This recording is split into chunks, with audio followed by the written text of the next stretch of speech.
Donc, le sommeil. J'espère que vous avez bien dormi hier pour aimer bien mon sujet. Euh, Plusieurs parmi vous, en fait, croient qu'en effet, ils ont bien dormi hier. Ces gens, souvent, lorsqu'on leur pose la question, ils disent « Ah oui, moi j'ai dormi hier 7 à 8 heures de sommeil ». À ces gens-là, j'aime dire que la qualité de sommeil ne se définit pas par le nombre total d'heures de sommeil ou le TTS, temps total de sommeil. En fait, c'est un seul paramètre parmi toute une liste de paramètres qui permet de qualifier le sommeil. Et croyez-moi que la liste est aussi grande que je n'ai pas même pu la mettre dans ma diapositive.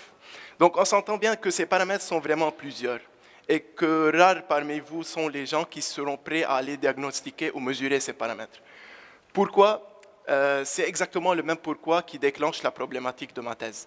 En fait, à cause de quelques symptômes à court terme, comme manque de concentration ou somnolence durant une journée, rares sont les gens, 13% les études ont montré, rares sont les gens qui seront prêts à aller dormir 3 à 4 nuits dans un hôpital, attacher au moins 22 capteurs sur leur corps et être obligés à se coucher dans telle position durant 3 à 4 nuits. Mais dans ce cas-là, ces gens sont non en train seulement de négliger les effets à court terme de ces troubles de sommeil, mais aussi les effets à long terme, les impacts comme impact physiologique, cardiaque, neurologique ou autres. Et aussi des impacts indirects, comme par exemple manque de concentration ou procrastination dans le travail, ou accident de travail. Donc, je pense que c'est un peu plus clair sur quoi je vais travailler dans mon projet. Mon projet de doctorat consiste à vous proposer un simple drap contenant des capteurs qui sont à base de textile élastique. Je vais mettre ce simple drap sous votre drap de lit, chez vous, dans vos domiciles, afin de juste transformer ce protocole d'acquisition, qui est vraiment obtrusif, qui contient 22 capteurs, pour celui-là qui est vraiment relaxant chez vous, okay?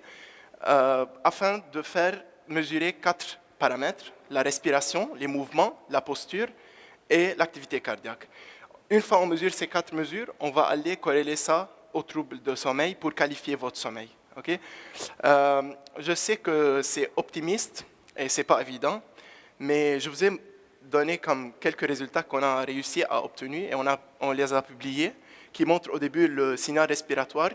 Donc on est en train de sélectionner une sélection de ces 22 capteurs déjà dit avec mon simple drap. Et comme vous voyez, les résultats sont vraiment encourageants et prometteurs.